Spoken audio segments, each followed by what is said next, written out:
Hi everyone, today I would like to read out of The Surrender Experiment by Michael Singer. And I love to read biographies. I love to read about people's lives, specifically those people that are successful. And I would love to know all the time, what did they do? What were they thinking? How did they become famous? Or what was going on in their life? Michael Singer is no exception. But it is even another layer. It is to the point that since I read this book, and when I come into a situation where I know I need to surrender, I'll ask myself, what would Michael Singer do? And I think that is huge, that is big. And I would like to read to you the first chapter. And honestly, I never write in books because I think I'm always a little I don't want to put scribbles over my beautiful white and black pages, but in this case I did, which is very interesting for my doing. So let me read. Life rarely unfolds exactly as we want it to. And if we stop and think about it, that makes perfect sense. The scope of life is universal, and the fact that we are not actually in control of life's events should be self-evident. The universe has been around for 13.8 billion years, and the processes that determine the flow of life around us did not begin when we were born, nor will they end when we die. What manifests in front of us at any given moment is actually something truly extraordinary. It is the end result of all the forces that have been interacting together for billions of years. We are not responsible for even the tiniest fraction of what is manifesting around us. Nonetheless, we walk around constantly trying to control and determine what will happen in our lives. No wonder there is so much tension, anxiety, and fear. Each of us actually believes that things should be the way we want them, instead of being the natural results of all the forces of creation. I think that is so beautiful and so much to think about. It really sums it up. It sums life up. It's like so deep. Every day we give precedence to our mind's thoughts over the reality unfolding before us. We regularly say things like, it better not rain today because I'm going camping, or I better get that raise because I really need the money. Notice that these bold claims about what should and shouldn't be happening are not based on scientific evidence. They're based solely on personal preferences made up in our minds. Without realizing it, we do this with everything in our lives. It's as though we actually believe that the world around us is supposed to manifest in accordance to our own likes and dislikes. If it doesn't, surely something is very wrong. This is an extremely difficult way to live, and it is the reason we feel that we are always struggling with life. Nonetheless, it is also true that we are not powerless in the face of the events unfolding around us. We have been gifted with the power of will. From deep inside, we can determine how we want something to be and apply the power of our minds, hearts, and bodies in an attempt to make the outside world conform. But this puts us in a constant battle of our way versus the way it would be without our intervention. This battle between individual will and the reality of life unfolding around us ends up consuming our lives. When we win the battle, we are happy and relaxed. When we don't, we are disturbed and stressed.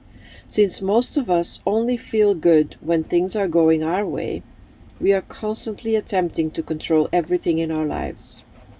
The question is, does it have to be this way?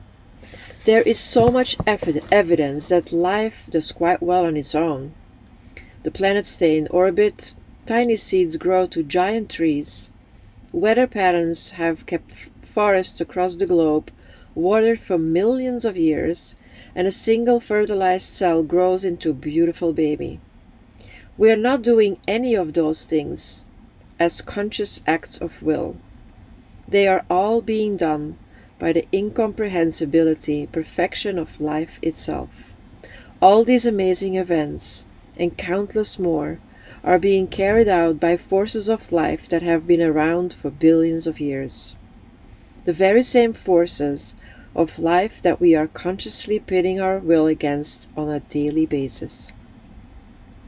If the natural unfolding of the process of life can create and take care of the entire universe, it is really reasonable for us to assume that nothing good will happen until we force it to.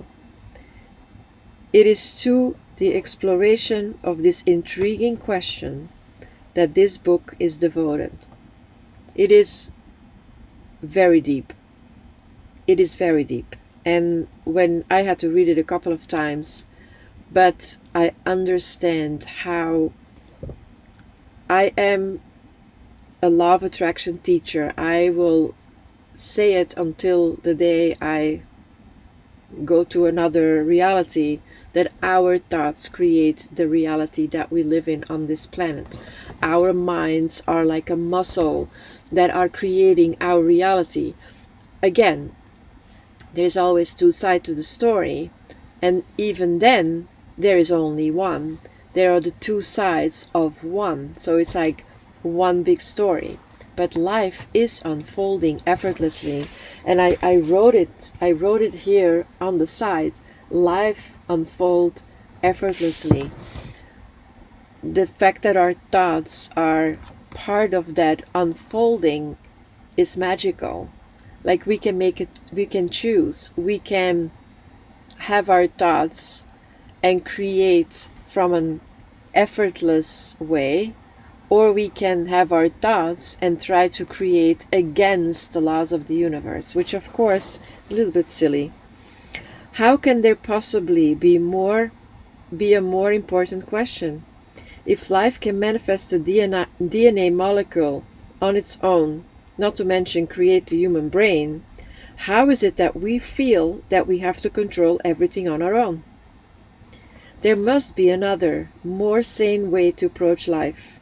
For example, what would happen if we respected the flow of life and used our free will to participate in what's unfolding instead of fighting it? What a question. That kept me up at night. I don't know about you, but it is something that is so different than how we grew up.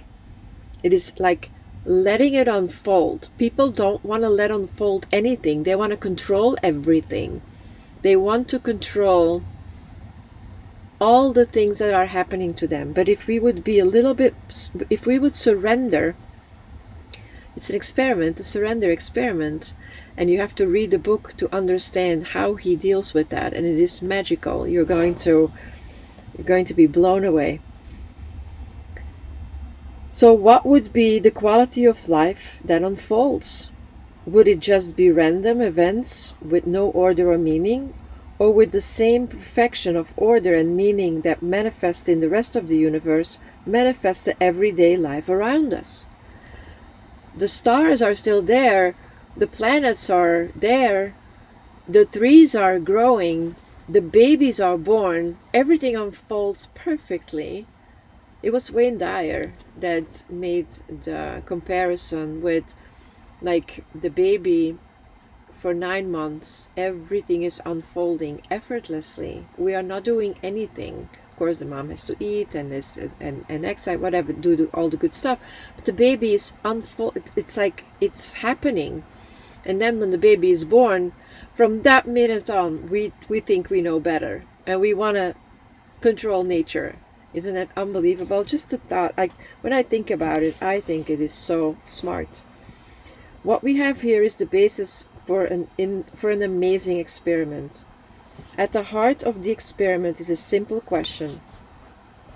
Am I better off making up an alternative reality in my mind and then fighting with reality to make it to be my way? Or am I better off letting go of what I want and serving the same forces of reality that manage to create the entire perfection of the universe around me? Wow, what a question. It is hard because we all have that idea of our dream life and how we want things to be.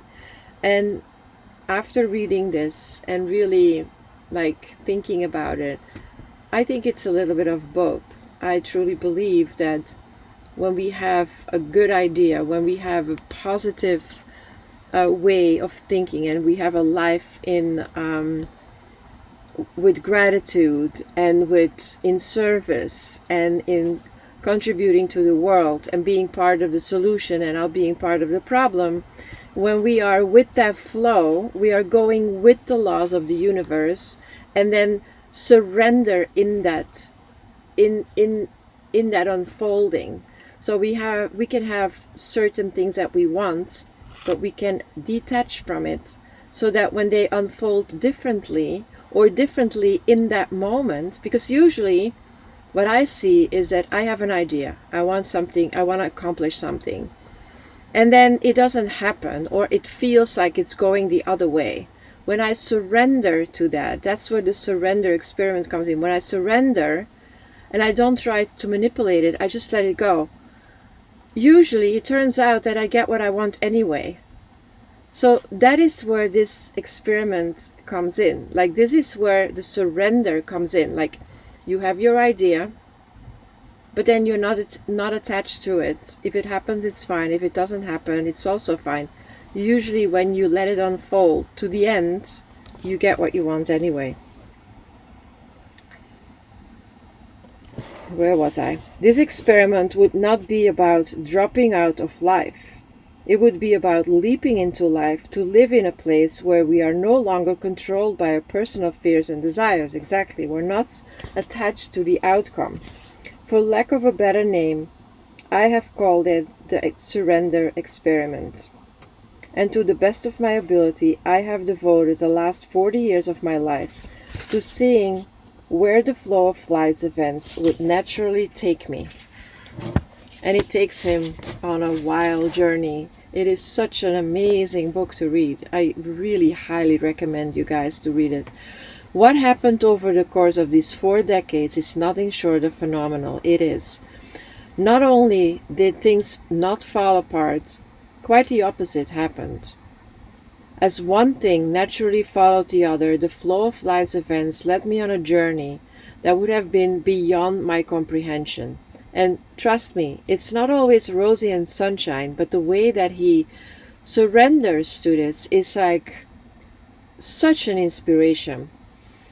This book shares that journey with you so that you can experience what happened when someone dared to let go and trust the flow of life. Like, it is so courageous. Let it be clear, and I underline it again, let it be clear from the start, however, that this type of surrender does not mean living life without the assertion of will. My story of these 40 years is simply the story of what happened when the assertion of will was guided by what life was doing instead of what I wanted it to be doing. My personal experience is that aligning one's will with the natural forces unfolding around us leads us to some surprisingly powerful results. The only effective way to share the results of this great experiment is to allow you to see how it got pulled into living this way, how I got pulled into living this way, and then allow you to experience the journey as I did. In what follows, you are about to encounter a set of life experiences that are bound to be very different from yours. I share this with you only because as human beings, we have the extraordinary ability to learn from one another's experiences. And this is also why I share a lot of the things that happen to me, because I always hope that I can inspire one person, or I can make one person feel better about themselves, or I can make one person see that they're not alone. We are living we're living together, and we should share our experiences, not and take the shame and the guilt away from all the stupid stuff that we do. You don't have to live as I did in order to be affected by what happened to me. No, that's true. I was truly affected by it, and I totally have a different life. The unexpected events that unfolded before me not only changed my life, they changed my entire view of life and left me with a sense of deep inner peace. Hopefully, sharing my surrender experiment with you will encourage you to find a more peaceful and harmonious way to live your life and to better appreciation the amazing perfection that unfold around us. And then the book starts. My name, and he goes and he tells his whole life story. Big, big, big recommendation, you guys. The surrender experiment, how you can live your life and surrender to what's happening to you, not without just like letting it go. There's still the power of the will, but how surrender can help you to have a peaceful life. Bye for now.